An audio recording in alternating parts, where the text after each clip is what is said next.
Hi, everybody. Rick DiClemente here with episode 398. Is that right? 300, 399, 398, 398 of Astrology Unplugged. Welcome to Astrology Unplugged and Star Self Astrology. Tonight is going to be very different because I got to thinking and a couple weeks ago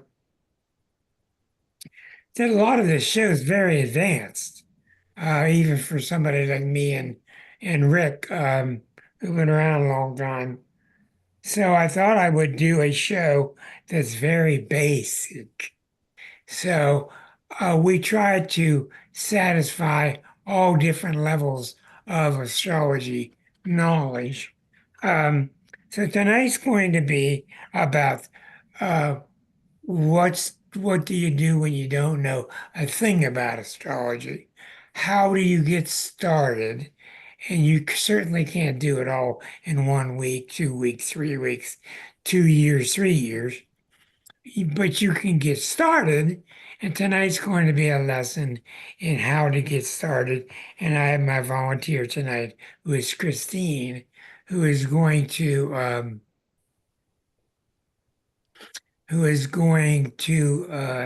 be my guinea pig. Let's see here. Um, and for no reason, it's not, go- I'm not going to go deeply into her chart. Hi, Kathy.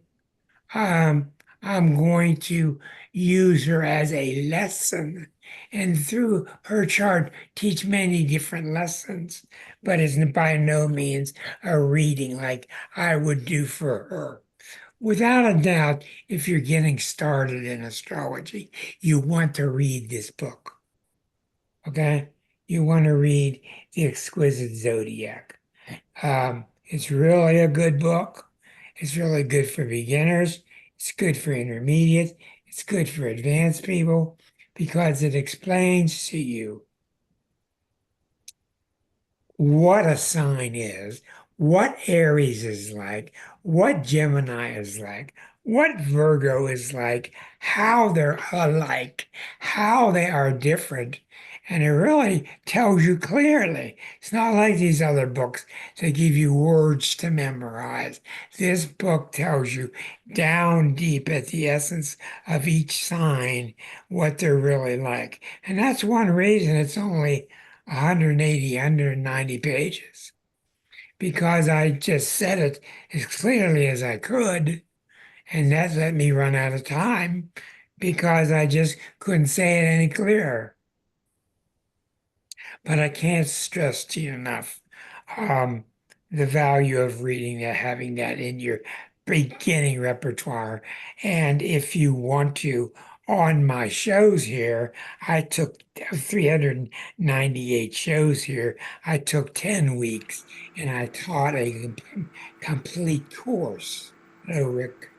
I taught a complete course like I've always done, except I got tired of teaching, so I did it one more time here. So you can um, type into YouTube, Rick DiClemente uh, beginning class, and that will take you to class number 1 all the way through class number 10, and they are free and they're very much based upon that book. So, um, I feel for people that don't know the real advanced stuff about astrology. It is very difficult to do. There are not many people that stick with it for a long time because it really can be arduous. So tonight we're going to start into Christine's chart just as an example, and I want to let you know also that I've given you some misunderstandings in the past. I am not here every week to read everybody's chart. That's not why I do this. I do this to educate you astrologically. Some weeks there are certain poignant things happen that it behooves me to look at how that astrological principle is showing up in each of your charts. And I'll try those times to do everybody's chart. Usually that's accompanied by my weekly announcement of the charts and the topics. And I will use the word attendees. Usually, when I use the word attendees, that means I'm going to try to get to everybody, which is not tonight. Tonight is just a basic course in how you get started. Now, let's go right to Christine's chart and thank her for being here. Okay, let's get one more screen and let's take a look. Okay, now. This is Christine's chart, and I don't want you to get fixed in your mind that your chart is anything like this because your own personal chart is probably quite different. Now, you'll notice that she is a sun in Pisces and her moon is in Aquarius. Those are your basic two things in a chart. Each month that sun goes through all 12 signs, not these numbers. These numbers are the houses that are different than the signs. The signs are out here on the outer edge. So the sun, for instance, yesterday, the sun has just gone through Libra. It's just gone through Libra. And as of yesterday, it has gone into Scorpio.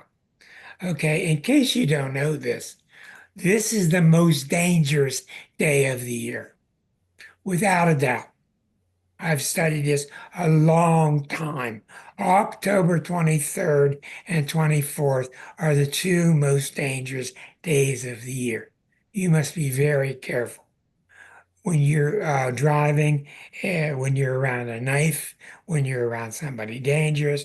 What I do when I get in the car is I ask the Holy Spirit,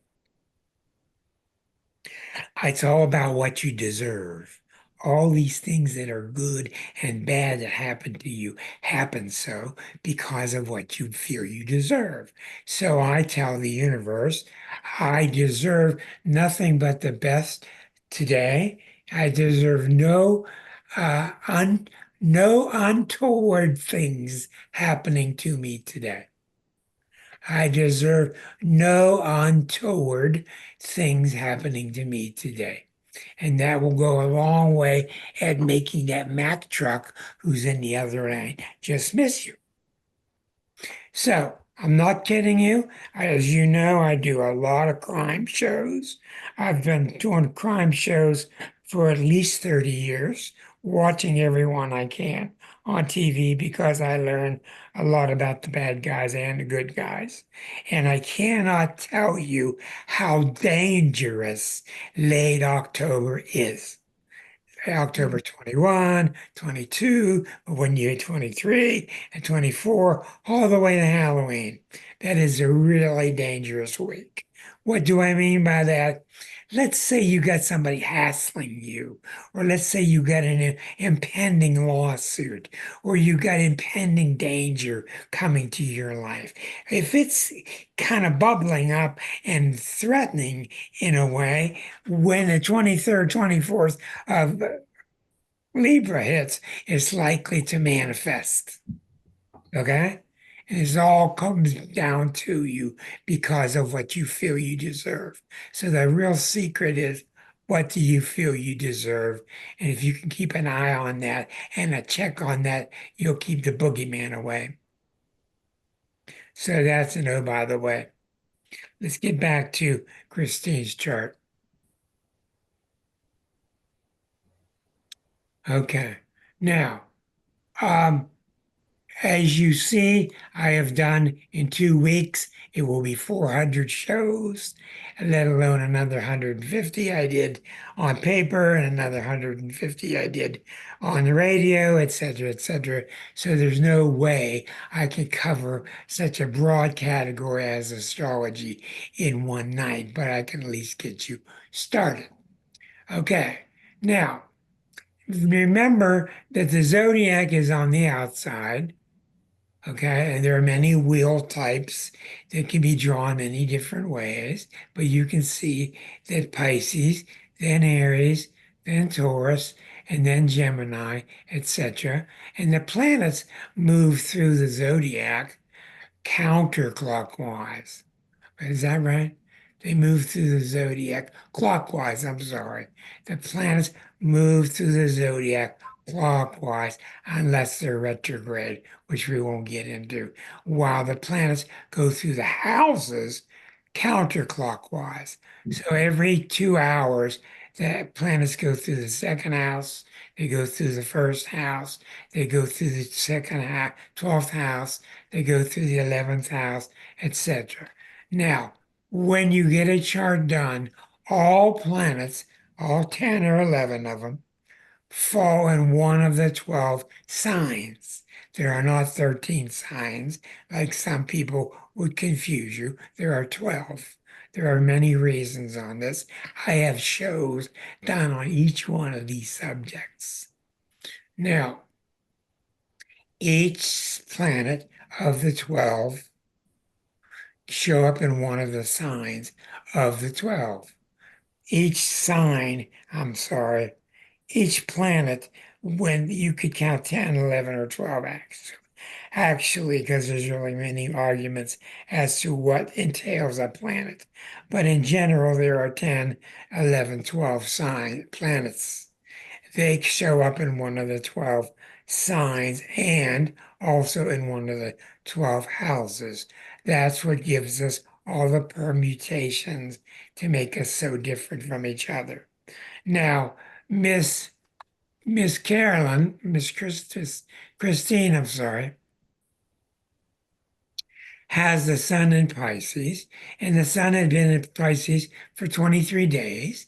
That's what the outer number means. It's the degree. Then when you break that degree down into 60 parts, you get the 19 minutes. So it's how many degrees and how many minutes. So the maximum this can get to in each sign is 29 degrees and 59 minutes. Okay, and as of today, the sun has changed from late Virgo, it is now at 1 degree of Scorpio. Okay, so in the daytime, this whole thing rotates, but the houses move. These houses move every 2 hours, they change approximately to the next house. We're not going to get into that much. Now, when you study the sun in Pisces, that's what's known as your sun sign. And that's where you can get an awful lot in the book, this book on the sign Pisces, because the original title, the working title of this book was Pisces, the ultimate sign, the ultimate sign. And I changed my mind at the last minute and changed the title because I felt it would be misleading for some people because I didn't want them to think that I thought that Pisces is the best sign. It's the ultimate sign, which means to me it contains all 12 signs within it. That's why. So when you read up on Pisces and when you read up on Gemini and you read up on Virgo, you'll see 12 completely different stories. They're really, really different from each other. And they're alike in some ways, but they're really quite different. Now, when you study them, you'll start to see why Virgo is the way it is, why Libra is the way it is, why Scorpio is the way it is, etc.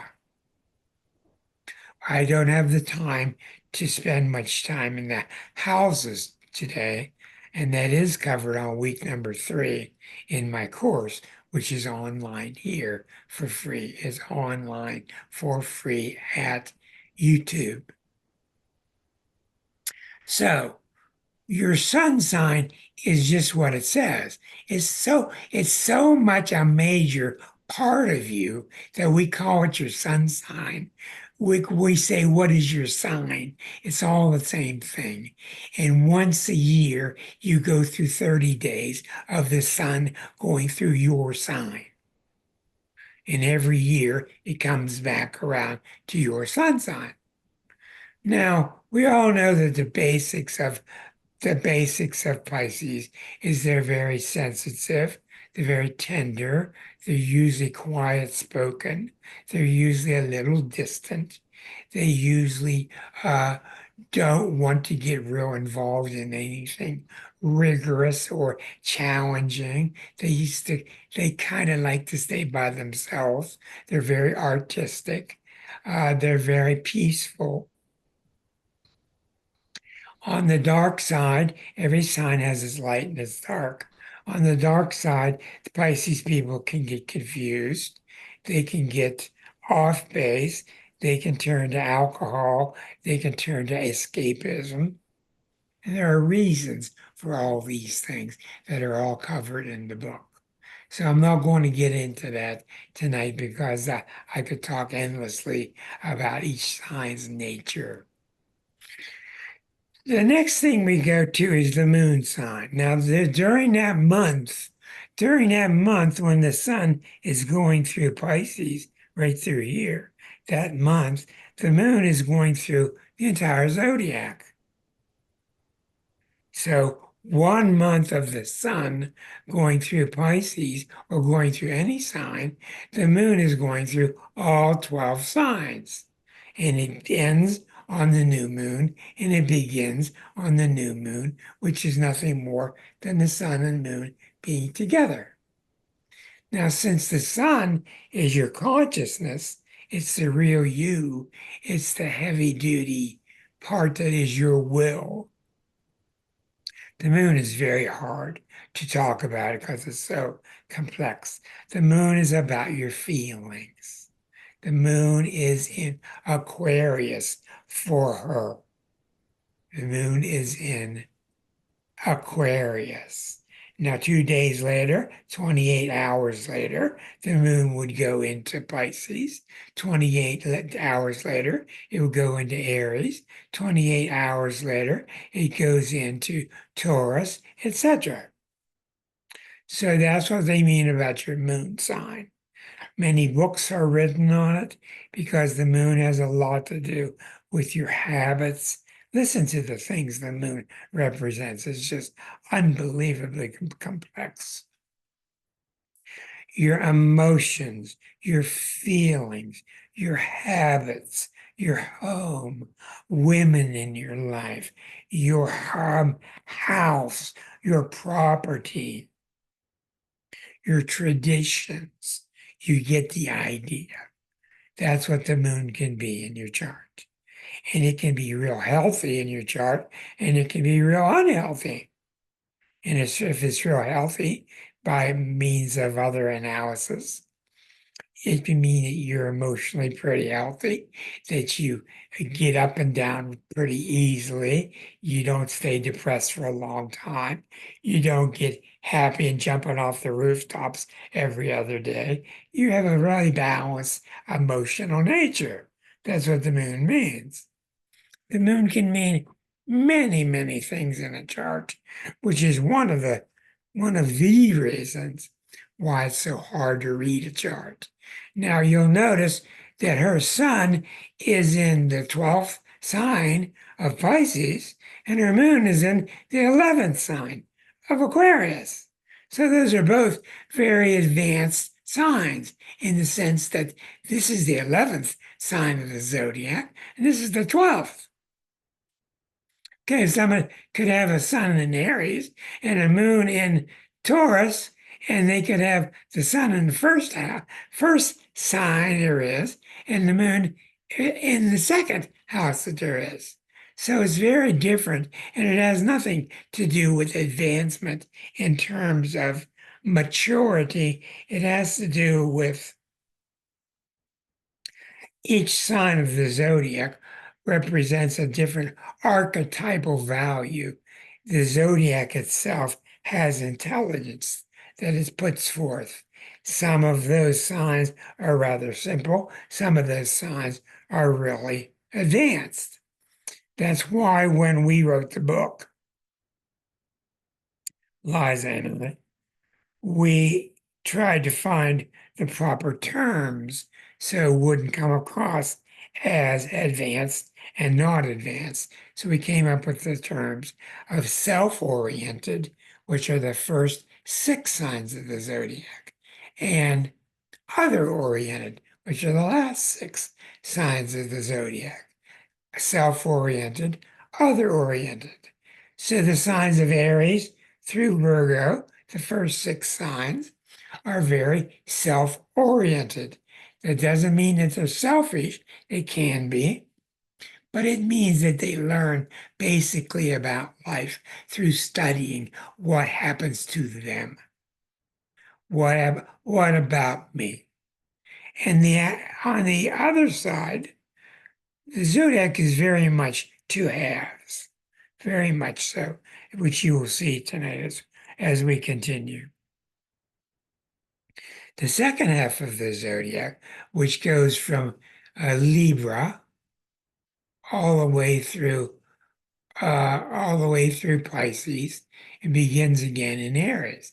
This this half of the zodiac is the other half of the zodiac, where you learn basically by focusing on other people, other events, you plus others. So that's one of the basic things that this book delineates. So the moon has a lot to do with your emotional nature. The sun has a lot to do with your basic ego nature. And you can see right away that there are 144 types. You got 12 sun signs times 12 moon signs. That's 144 different kinds of people.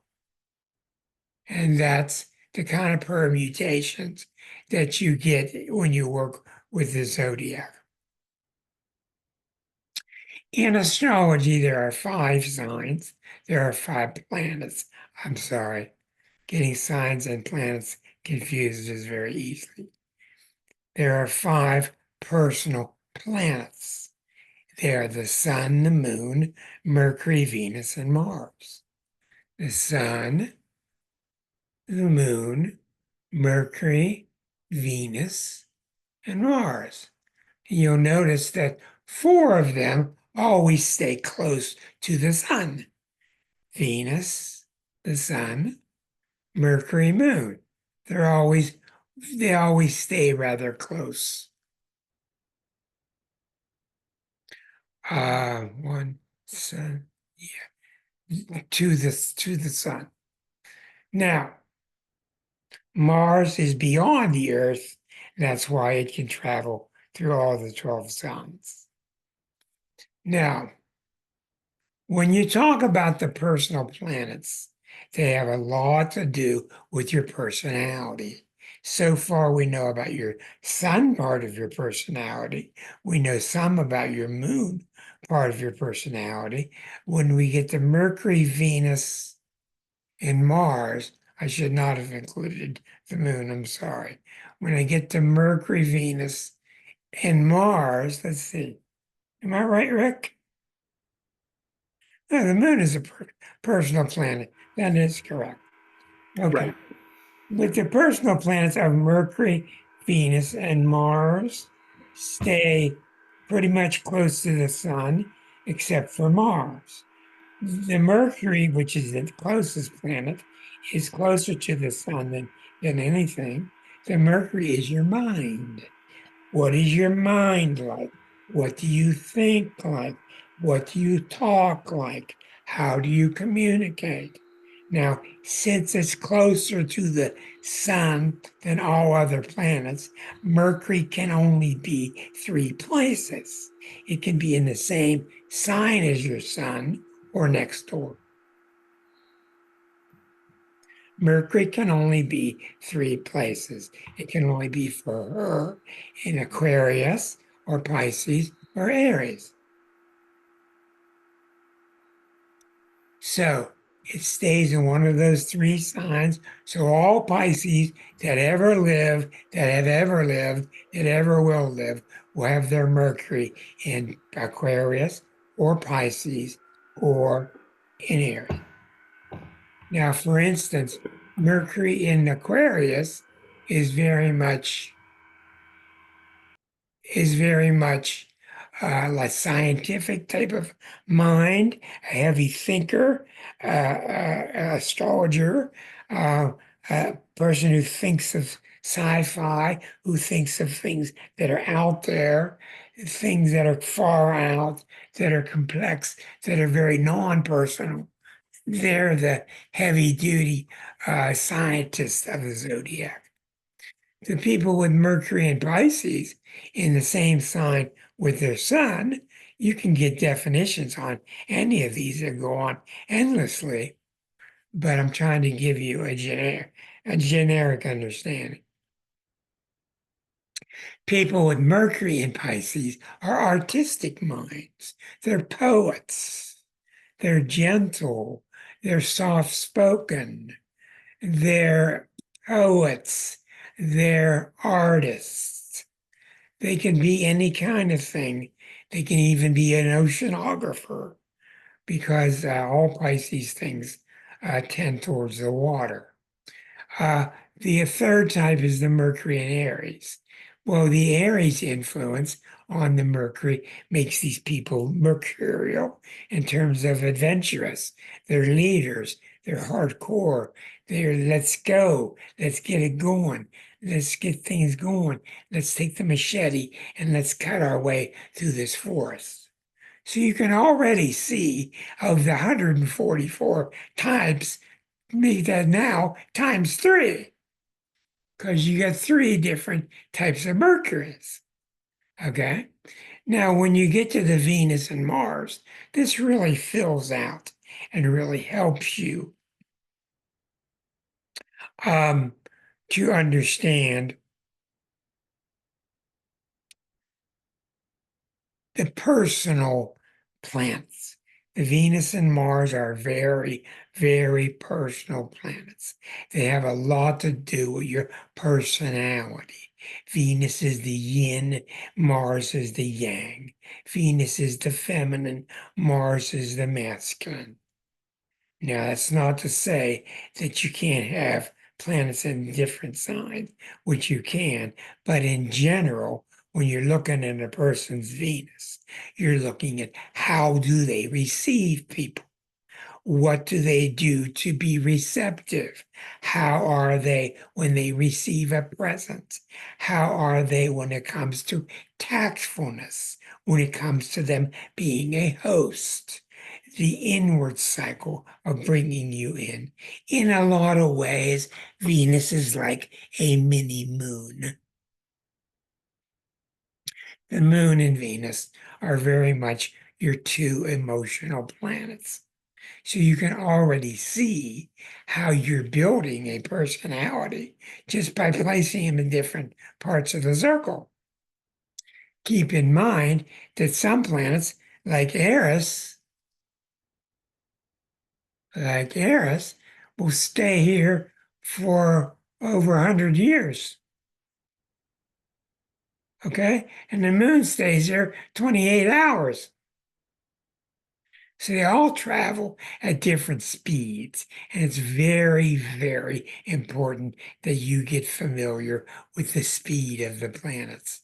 The Mars about once a month, Venus about once a month. Jupiter moves through a sign once a year, once a year, once a year, once a year, once a year. So that's why the zodiac appears to be all scrambled is because these planets are moving at different speeds. And as you go further out from the sun, you get less and less personal. They become more universal. They become more of generational defining. That's why the first five are so personal: Sun, Moon, Mercury, Venus, Mars. Okay, that will tell you an awful lot about the personality. If I took this whole group tonight and just read your first five planets, you would see how you're all very different from each other. So the Venus has a lot to do with how you are inviting. How are you as a guest? Has a lot to do with how you accept things into your life. While Mars is how you go get things, how you go to the store, how you go get a date, how you go buy a car, kind of things that you do to help you move around. It's extra, it's extraneous, extroverted. Venus is very introverted. So you have the self, you have the emotional nature, you have the mental nature, you have the feminine nature, and you have the masculine nature. And that tells you an awful lot about who the person is. So we see with Christine that she's very feminine because of the sun in Pisces. She's somewhat masculine because of the moon in Aquarius. But by the time you combine these two, the Aquarius moon and the sun in Pisces, you see that she's very distant. She's very far, which means she thinks about other people. She gets her definition about herself by how she combines with others. She thinks a lot about other people. People are always telling her, quit thinking so much about animals. Quit thinking so much about other people. Think more about yourself.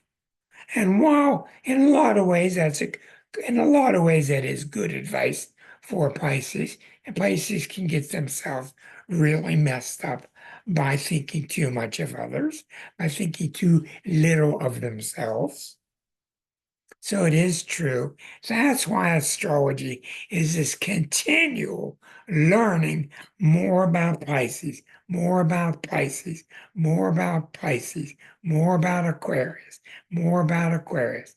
You just continually learn more pieces to this ever complex puzzle, which is why we call it the exquisite zodiac, because it's very exquisite in the way it's self-referential, refer, self-referential, how it is constantly referring to itself from within itself.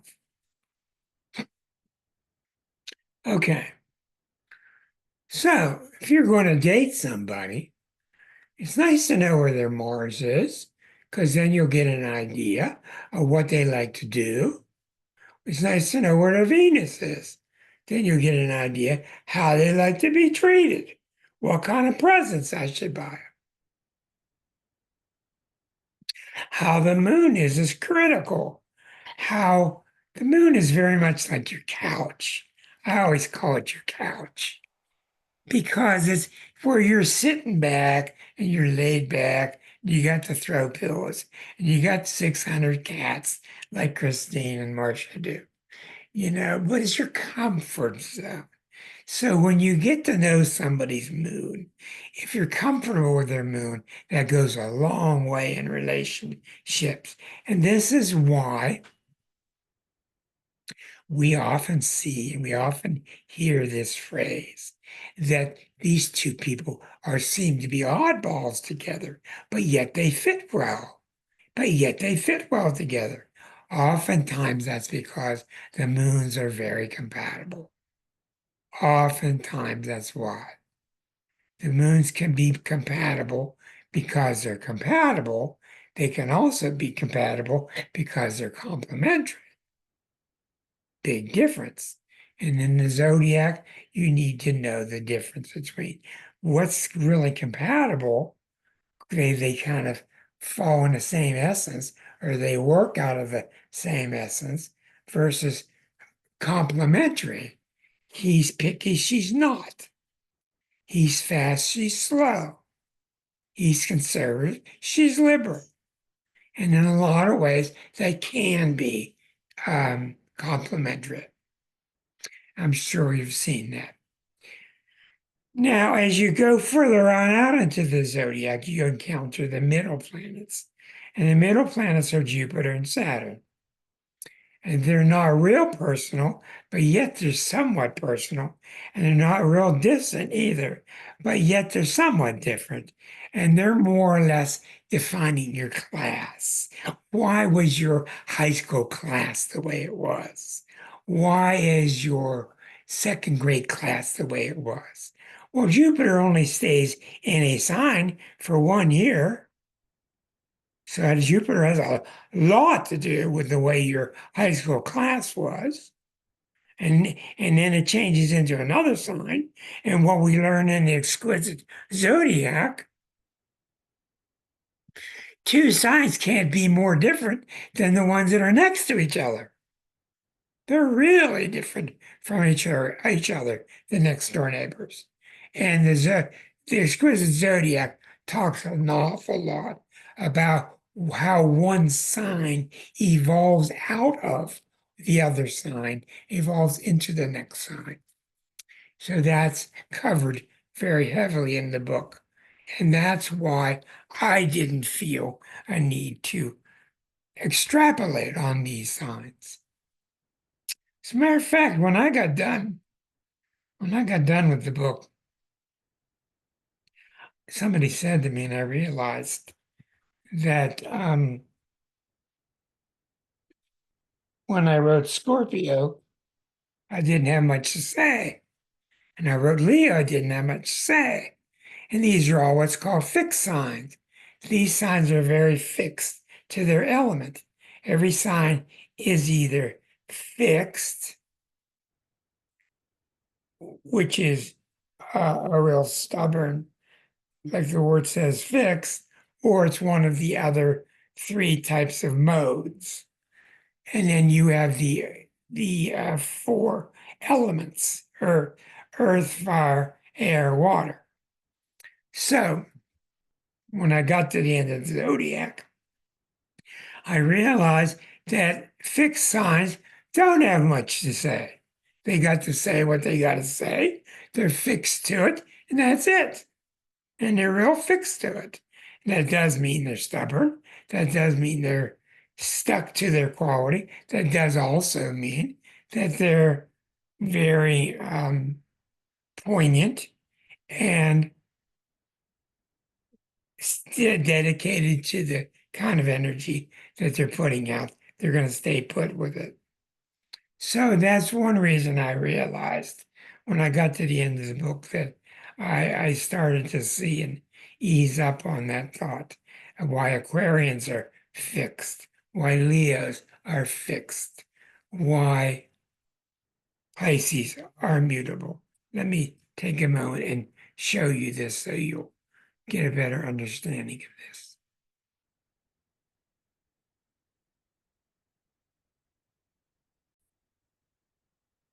Okay, and we go back to the zodiac.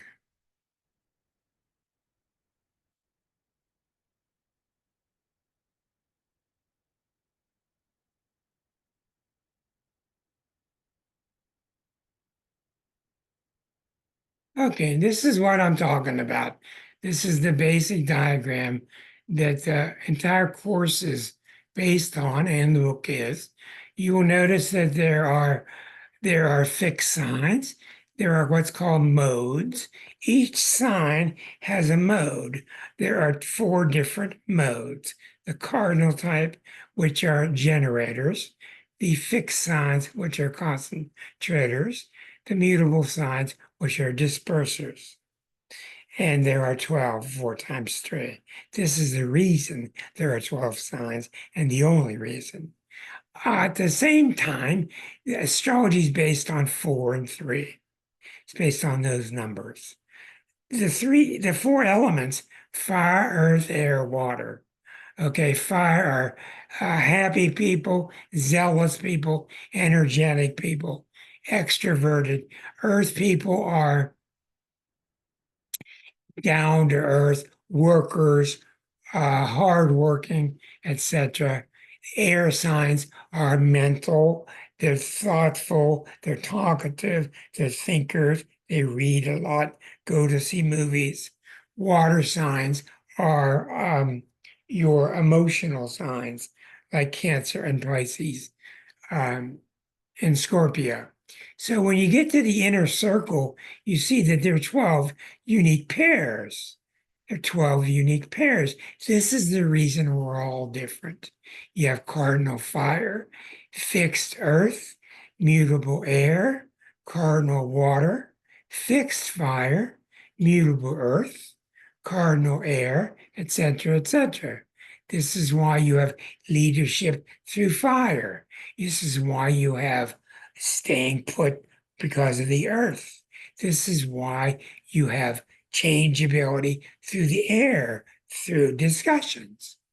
This is why you have leadership through emotion. This is why you have fixed fire. I got a feeling, I'm sticking to it. So you can see that the entire zodiac is based on that inner wheel. I've done nothing but teach from that wheel for 40 some years. That diagram is in the book. It's very useful for you to keep referring to it while you are reading the book. Okay, now um getting back to I got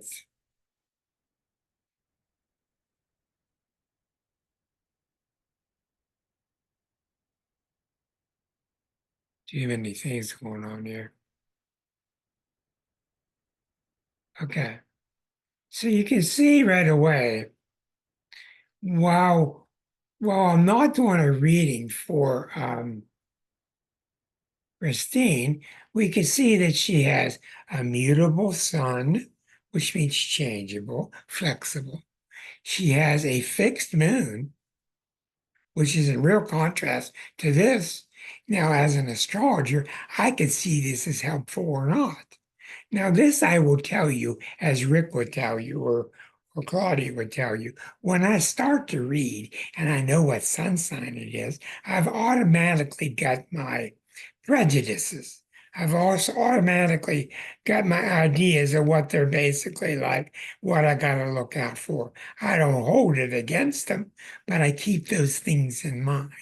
Now, when I got a Pisces person in front of me, I know somebody's very flexible, maybe two. I know somebody that's very loving, maybe two. Maybe they're too giving, maybe they're not giving enough. So I know what areas to look at in their chart. Now we see that she's already got this nature where she thinks about everybody else. And the moon is in Aquarius, which is all about thinking about everybody else. So we've all automatically got a sun and moon combination, which is very much other oriented. The third thing that's really important in a chart is the rising sign. And that's a sign that falls over here in what's called the east. I know it looks like the west. In the zodiac, this is the east. Your three main things are your sun, your moon, and your rising sign. That's how you can become a single, a double, or a triple. Whoever is born with the new moon at sunrise is a triple. They got the sun and the moon and the rising sign all in the same sign. That's a triple. Sometimes you can have too much, sometimes you can have too little. So we don't know a lot yet, but I'm going to skip a beat. Already, I'm going to skip a beat and I'm going to jump way out to Neptune because any planet, we talked about this last 2 weeks, any planet that falls next to the four angles are given to us from the birth time: the ascendant, the descendant, the midheaven, and the nadir. It's not the midhaven, it's the midheaven. The ascendant and the descendant, me and you, me and other people, myself and others. Where am I going to? The midheaven, the nadir, Where am I coming from? My past. Where am I going to? My future, my job. What's my nest like? So those four angles are critical. Those are like the four boards or pieces of wood that you see on a kite. They hold the kite together. They're very much that way in astrology. Also, these four angles hold the whole structure of the entire zodiac together. They're a big deal. The ascendant, the descendant, the midheaven, the nadir. You'll notice that she's born with a planet right near her ascendant. She's born with a planet right near her midheaven. She's born with two planets right near her nadir, and she has nothing near this one. The only reason I bring this up is because we see right away that our Neptune is extremely powerful. When a planet falls on your angle, the planet you draw this big, big, big, big. It's that powerful. Its influence is that powerful. So, what is Pisces? What is Neptune? Neptune is what is called the ruling planet of Pisces. So, every sign of the zodiac has a ruling planet. Capricorn's ruled by Saturn. Aries is ruled by Mars. Sagittarius is ruled by Jupiter. This is more of your sub lessons that you have to learn. But what we learn is somebody with a very strong Neptune, let alone the fact that she's got Scorpio rising. She got the sign of Scorpio rising. She got Neptune on the ascendant. Now she's got the sun in Pisces, the Neptune ruler of Pisces, right on the main angle, which is the rising sign, and she got the moon in Aquarius. So we know right away without going very far.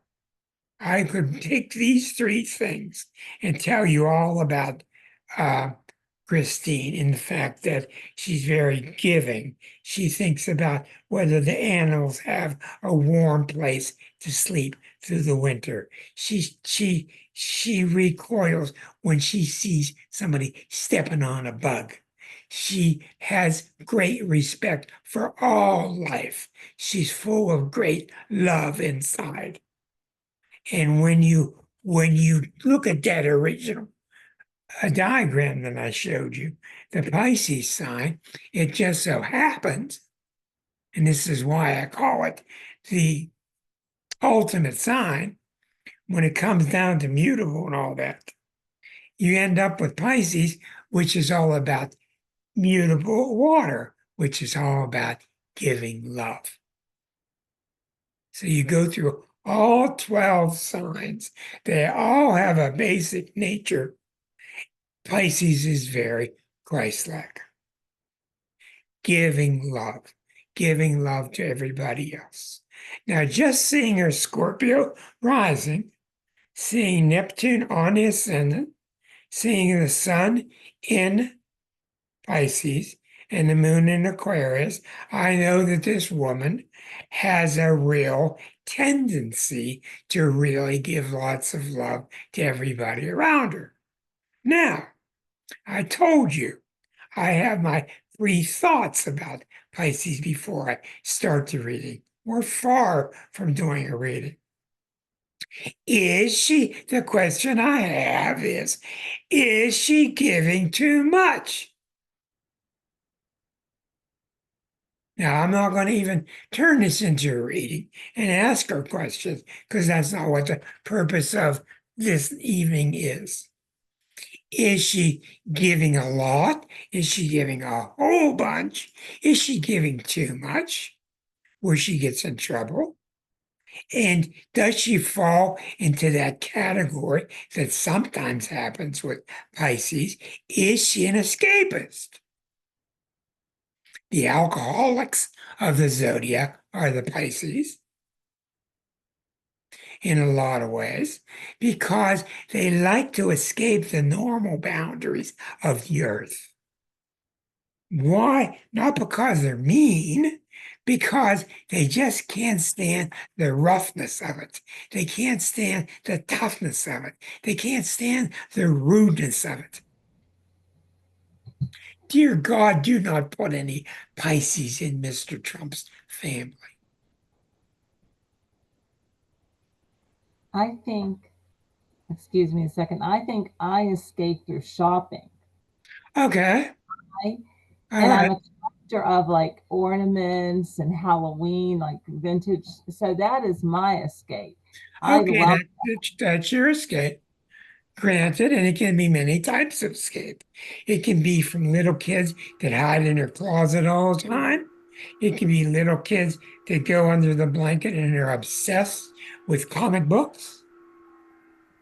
Escapism is a Pisces thing. Now, why is the book will tell you why the escapism tendency is there? Because what the escapism is about is you want to escape the earthly planes and go back to God. That's what it's all about. That's what the whole book is about. That's what the Pisces sign is all about. And you get some kind of escape experience by being at these stores. You're freed. That's why almost all Pisces tendencies, almost any time somebody is transited by Neptune, when the Neptune planet goes over them in a significant way in their chart, almost always they move near water. They move near a lake, near a creek, near an ocean. I live near They a buy creek. a boat. Go ahead, dear. I have a creek right across the street from me. You have a what? A creek right across the street. Sure you do. Well, Yeah. that's one of the tendencies, and that's the reason why. But you can see with advanced signs like Scorpio rising, like the Neptune sitting on the ascendant, like the Aquarian moon, and like the sun in Pisces, you've got a real strong tendency. When people tell you, take care of yourself, you don't want to hear it. You just don't listen to that kind of stuff. As a matter of fact, you consider it very selfish when people do such things. Now, sometimes I'm all over Pisces, and sometimes Pisces do need to have more ego, do need to have more selfishness. Yes, they do. They get in a lot of trouble because they don't. Now, let's continue with your chart, because as you see already, there are many, many parts to this. Rick and Claudia, am I missing anything basic? Not basic. You're Okay. doing a great job. I find it fantastic coverage. Thank you very much. Let's thank my friends out there. Okay. Now, all right. You follow me along, Christine? Yes. Okay, good. Yes. I'm learning a lot. If you are confused, stop me. Do not sit there in order to get to 8:30. Stop me if you don't get what I'm saying. I've No. heard this millions of times. You haven't. So, any of you, if you're getting a little bit lost, remember everything's based on you got four modes, you got three modes for each, you got four elements, three each. And when you mix those 12 together, you get 12 unique pairs. That's the main reason the signs are different. The other reason that the signs are really different is a sign, and then they get tired of being it. I'm an Aries for a while, and I get tired of being it. So let me be a Taurus for a while. So let me be a Gemini for a while. So let me be a Cancer for a while. That's what the book is all about. And you're not going to get this in another book. All right, let me continue. All right. Now, so we see a very advanced sign. Now, right away, I don't want to go too deep, but I'm already seeing Mercury's opposite Uranus. This is very, very, very powerful because it's up and down the midheaven. It's up and down one of those lines I talked to you about called the angles. Mercury's your mind. Uranus is the ruling planet of Aquarius. So now you've also got a moon in Aquarius. Now you got your Mercury very Uranianized by being opposite Uranus. It's a 26. This is a 22. So that means that your mind, which is already in Aquarius, your mind is in Aquarius, Aquarius, Aquarius. This means that you think about sci-fi stuff. You think about the neat things that computers are doing. You think about the neat things that people are coming up with. You think about the future. The future. You're excited about Pluto going into Aquarius because you hope that it gives us a lift from that darn Pluto having spent 20 years in Capricorn. So we see another symbol of you being very far out mentally. In other words, if I had a photography studio or I had a filmmaking studio, I would put you in with the people that are doing the graphics. I would put you in with the people doing spaceships. I would put you in with the people that are experimental because you've got that nature. Now, I already see a problem. I'm just going to hit you with it, and I'm sure you know about it. Sometimes you're just too far out. You don't have to even answer to me because that's not the purpose of this reading, but I think everybody can see that. You've got so much far out energy. What do you do when you go to the store and you got to buy two pairs? Do you buy two pairs or do you get a pear and an apple? What I do you, overthink things.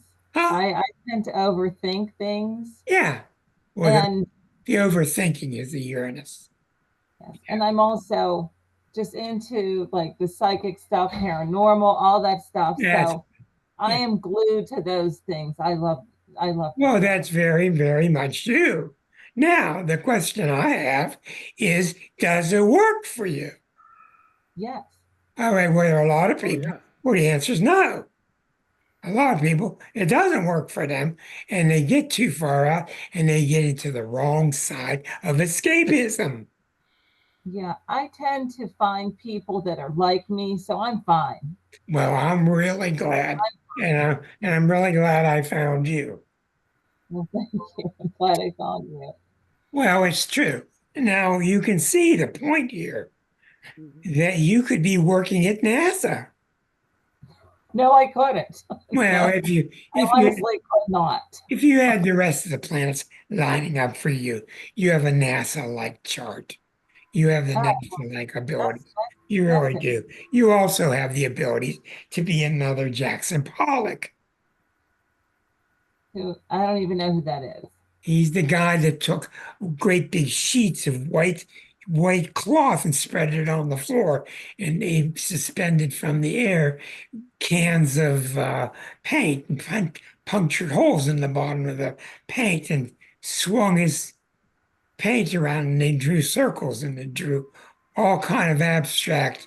He's one of the fathers of abstract art. Oh, You've seen art that's just lines everywhere. okay. Well, that's how he did it. He's one of the great American abstract artists. So you would be a really good abstract artist. You're not made to be an Aquarian like uh, Norman Rockwell, where he's painting the boy and his dog and grandma. You're not traditional. You're very untraditional. Okay, now let's move on. So you can see that as I'm reading for you, the whole picture is becoming more and more complex. And this is why I bark at my students to use a pencil. Okay? A type 3 lead, not a type 2, a type 3. Very lightly paint your pictures with a pencil. Don't get in there with a pen or a Sharpie because you're going to need to erase things because she's going to change on you. We've already got a pretty good picture of her, and you already see how she's offering uh, pinpoint definitions of herself that are making the picture and the puzzle fill in. Okay. Now, we did notice that two things really stuck out. When we got to the angles, the Neptune really stuck out because it's on the ascendant, and the Uranus sticks out because it's so Aquarian, and it's opposite Mercury, and the Mercury's in Aquarius, and the moon is in Aquarius. So she's very, very, very advanced. This does not mean she's better than anybody. This means that she is into far out principles. She doesn't want to hear about the mundane. She doesn't want to hear about the same old problems that humans have been having for millennia because they can't get along. She can't understand at all. I guarantee you, if you sit there and give her a survey, she's just flabbergasted. She's flabbergasted that it's 2024 and we're still having problems getting along. She can't understand it. She just can't because she can.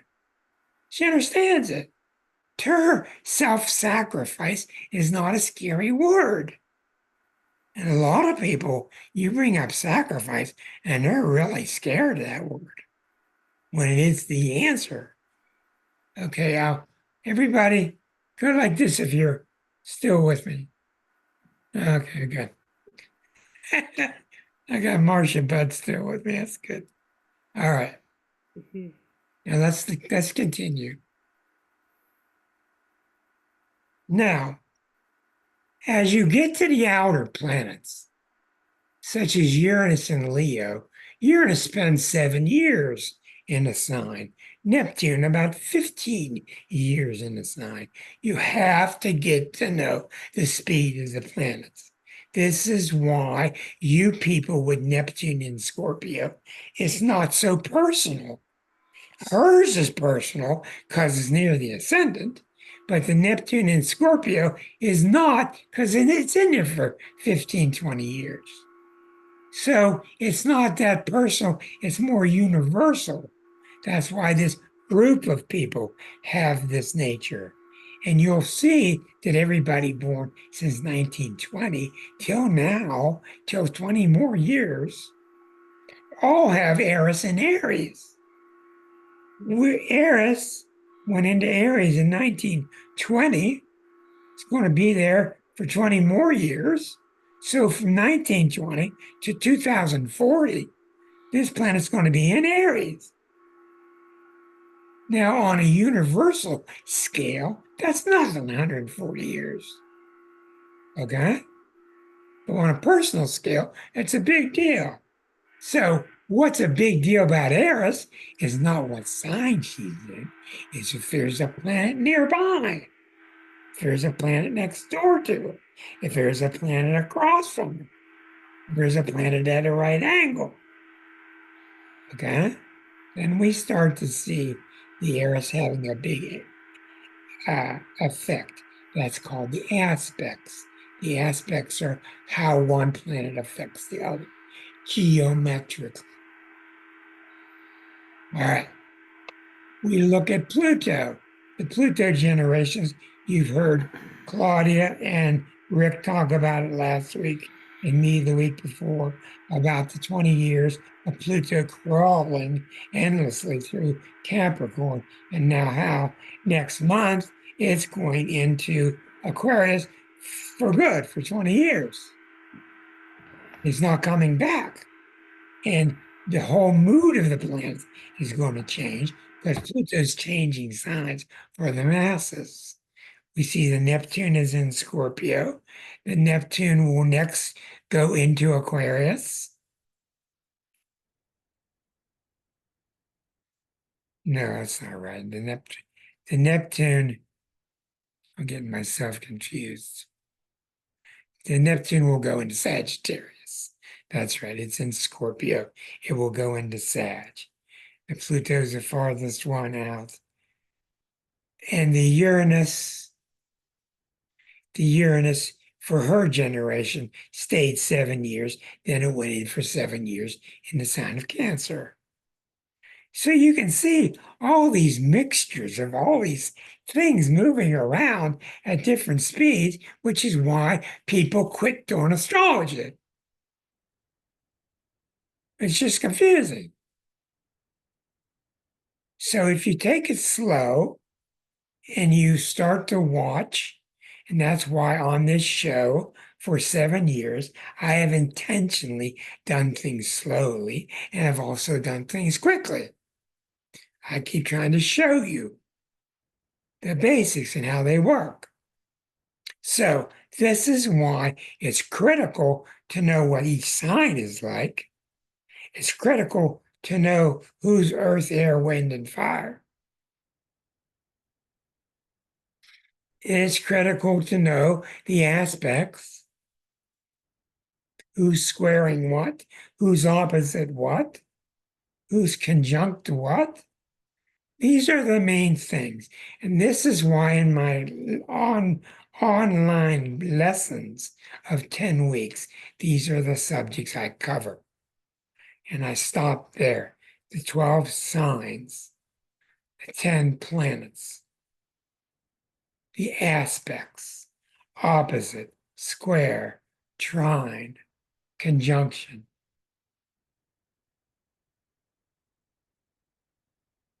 transits. Today's planet going over one of your natal planets. That's about all I cover in those 10 weeks. And believe me, that's a mouthful because it's a lot to put on somebody. Christine, you got any questions so far about your chart? Well, I always hear negative things about Mars in Cancer. And I asked you once, I heard Mars in Cancer in the eighth house, you die by drowning. Oh, And that's the old astrology. Don't I listen. had to, I'm sorry, I had to ask Yeah, that. yeah, I'm glad you did die by drowning. You may die by being covered with feathers. How's that? So, Okay, now Mars in Cancer is called in as detriment. Okay, mhm. opposite Cancer, it's Capricorn. Mar Mars is exalted in Capricorn. So in Mars's,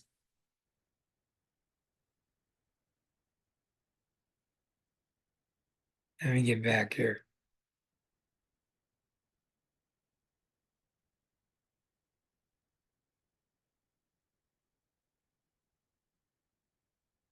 Okay. Everything, that's why everything in the zodiac is based on opposites. That's why this book is totally based on opposites. All right, Mars in Cancer. Mars is happiest when it's in Capricorn because Mars, this vulgar type of rough-edged energy, is in the sign of control, and Mars in Capricorn is a sign of somebody who can use their energy wisely. They use their energy efficiently. That's why it's exalted. Its best place to be is in Capricorn. Opposite exaltation is detriment. Okay? Opposite of exaltation is its fall. There are four different ones. There's fall. It's in its fall in Cancer, which means it's this quote unquote worst place for Mars. Now, in a lot of ways, you have to take a grain of salt with all of this. In a lot of ways, Mars is not good in Cancer. I've seen it with people where it really wasn't any good, and I've seen it with other people where it was okay. Why? The problem with Mars and Cancer is Mars is how I go get what I want. I'm going to go to the store and get what I want. Well, there's three people in line. What do I do? Do I punch all three people out? Do I get in line? What do I do? Mars in Cancer is in its fall because it's timid. It's too careful. It's worried about being hurt. Mars in Cancer is worried about being hurt, about being shoved overboard, etc., etc. Hold on. But in Cancer, it's very careful. So you got this very carefree sign, even rude, of Mars in the sign that's the most careful. That's the reason that it's in its fall in Cancer. But it's not to be taken seriously until you have a very good astrologer look at your whole chart to see if there are other counterbalancing aspects. Okay? That's why you don't listen to anybody that says you're going to die by drowning. Okay? Plus, your Mars is in the eighth house. Mars is the co-ruler of the eighth house. It means Mars is very happy and functional in the eighth house. Why? Because Mars is a co-ruler of Scorpio. Scorpio is the eighth sign. So your Mars is not that bad in Cancer. All it means is sometimes you need to put your foot down and leave it down. That's what it means. And that's a truism for Pisces anyway. Put your foot down and leave it down. And an awful lot of time, Pisces will put their foot down and say, oh, I didn't mean to do that. That's a very common way for Pisces. I put my foot down. Oh, I'm sorry I did that. Did I come near your foot? I'm sorry. So that's why you need to have an advanced astrologer. And believe me, saying advanced, I mean advanced, because it's really hard to get good at this subject. But your Mars can be well off because of it. Does that make sense to you? You're muted. Thank you. I'm muting because my cats are running back and forth meowing like Oh, that's knuckleheads. good. That's So okay. I keep muting it so that I don't disrupt the entire show. See, the Pisces doesn't want to disrupt us. You, That's no very one will nice. want me here if I don't mute myself. That's very nice of you. Thank you. Okay. Now going back to your chart. Maybe we could hear them at the end for a while. Yeah, they could sing a That would be song for cute. sing a song for us. Okay, now you are looking into other things now. You're looking to where is the planet exalted? Where is it in its fall? Venus is not good. Venus is in its detriment in Aries.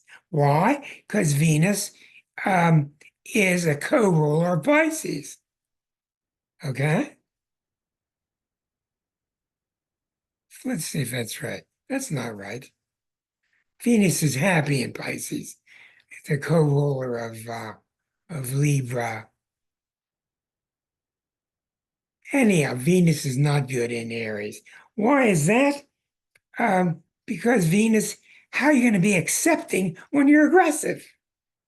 Venus is your accepting part of you. How are you going to be accepting when you're aggressive? Doesn't make sense.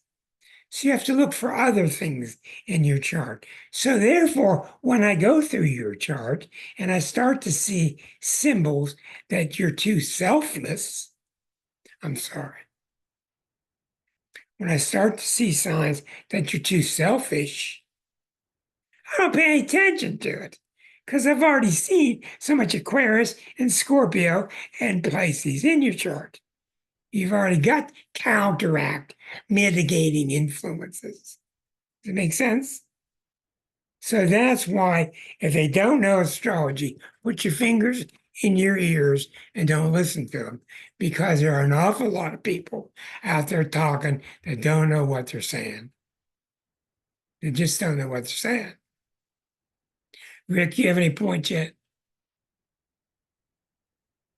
Yeah, I find that the Sun in Pisces and Neptune on the ascendant really give light to the issue of somebody who could have an issue with boundaries. Right.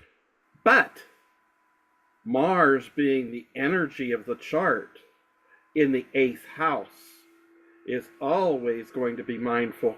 This is my space. You stay on your side of the fence. That's something that I see is a mitigating circumstances, as you're mentioning.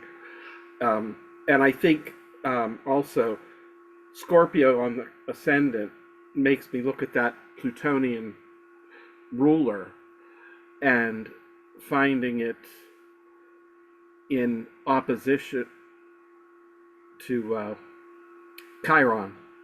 Is that it? Yeah. Yeah, it's in opposition to Chiron. That's powerful for creating a sense of healing through the wounds that have been experienced. So as you can tell, you can get very, very deeply into interpretation. And every astrologer has their own bent. Yeah. They have their own leaning towards this and that. And in the last 10 minutes, in the last 10 minutes, you can see here that we haven't even talked about aspects much. For instance, this Jupiter and Saturn, they're two different things, but when they're found together, they become one thing. What does that mean? The moon next to Mercury. What does that mean? Pluto, the North Node. Pluto opposite Chiron. What does that mean? That's different than if Pluto is next to Chiron or it's square to Chiron. Here's Mars squaring Eris, that very powerful Eris squaring your Mars. So automatically we see this timid little Mars pick up the most powerful energy in the zodiac, which is Eris. Okay, so you're not dying by drowning. Believe me, you're going to keep swimming. Okay, then what do we look at? Then we look at the transits. Transits are a very big story of mine, where we look at where are the planets now. And right now, Pluto is right here, going back and forth between Capricorn and Aquarius. Neptune is right here. Neptune has just been over your sun. It's back over here now. And in the recent years, about 2, 3 years ago, you had too much Neptune in your life. You had Neptune going over your sun in Pisces while you got Neptune on the ascendant, while your sun is in Pisces, while your Chiron is in Pisces. You had too much Pisces. So about 2, 3 years ago, it would have been very common for you to come out of that period 2, 3 years ago and say to yourself, where in the hell have I been? I've been in some cloud somewhere. And that would be very normal if you felt that way. And then as it kept coming out away from that sun, you started to get a clear idea of yourself, a clearer sense of self. Because when Neptune's on you, Neptune wants you to identify with your Christ-like part, with your spiritual part of you. It doesn't want anything to do with your down-to-earth part of you. And so as it was back and forth all over you during those years, say 2019 through 2023, when it was really heavily on you, you could have found yourself very spaced out during those times. And now that it's getting away from that sun, your sun can start to identify more and more with being a self. So that's how an astrologer does what it does. We see what's the natal planet, what are the natal problems, are things squaring each other, how are the placements of the natal planets? And then we go looking for where are the planets now? And that's how we tell what's coming your way, what is coming real quickly, what's coming 5 years from now.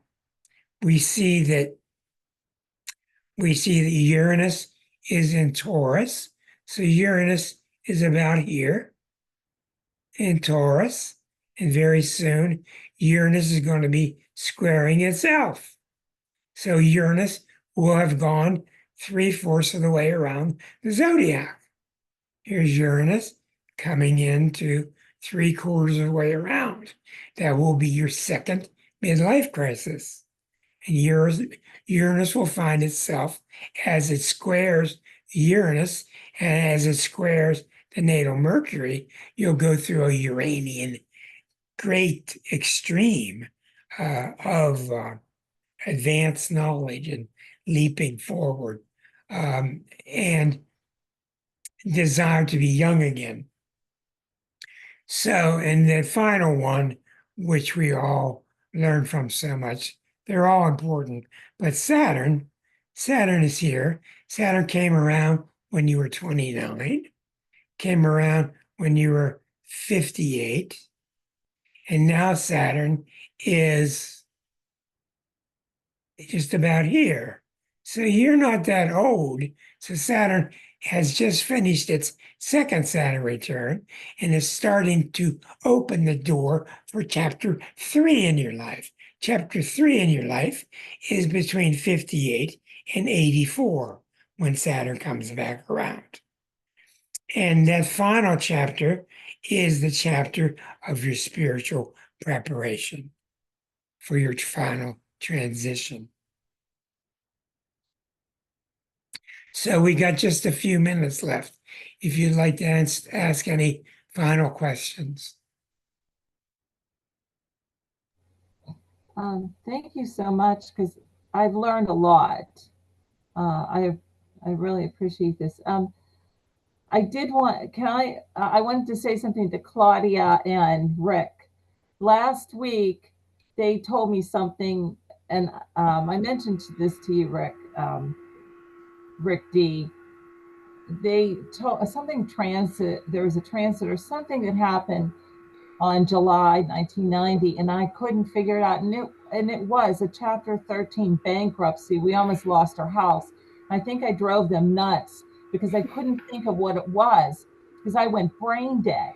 And Claudia was saying, well, it wouldn't be a good thing. And it wasn't. It was a horrible thing. But we survived it. But yeah, we were juggling one car. Yeah. It was horrible. But anyway, thank you so much, because they worked so hard and my brain was just. What was the year? 1990. It was, I think, July 16th, 1990. And yeah, we went through a horrible time. So it must have been a Pluto transit. We must have been talking about a Pluto transit that you were. There was Pluto. This outer ring is 1990. You see Pluto's going over the ascendant. We're not seeing it. Okay. We still have the natal.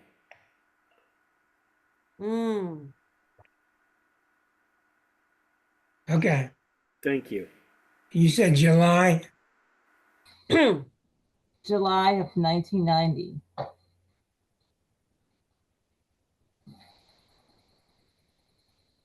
It was intense. Oh.